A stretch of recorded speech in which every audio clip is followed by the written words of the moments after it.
Hey guys, Griffin Cooper here at Ablewaytech. It's August 28th, about a little after 11 Pacific time, and yeah, I just wanted to show some examples of the Kata challenge patterns in action today.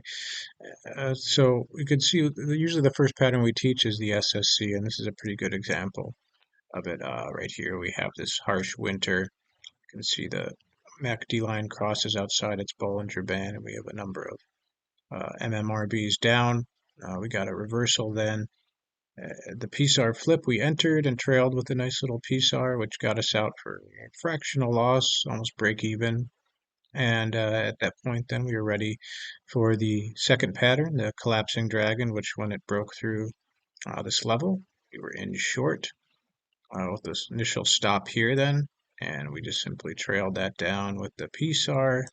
And we're at about here, close to being stopped out there, we shall see. But yeah, that's the main idea as we get down after this harsh sell-off to a critical state where it can go large in either direction. Our first move was playing for this reversion to mean where this purple line is. And then if that fails, we're ready to then go in the opposite direction, looking for a probability of another momentum move down, like if we measure this last move.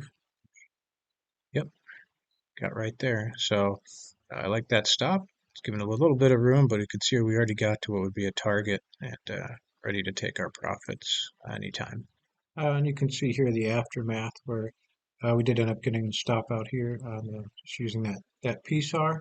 Ended up being another SSC, but we were away from the desk at that time. But this was a nice example here with the SSC after the sell-off into a collapsing dragon.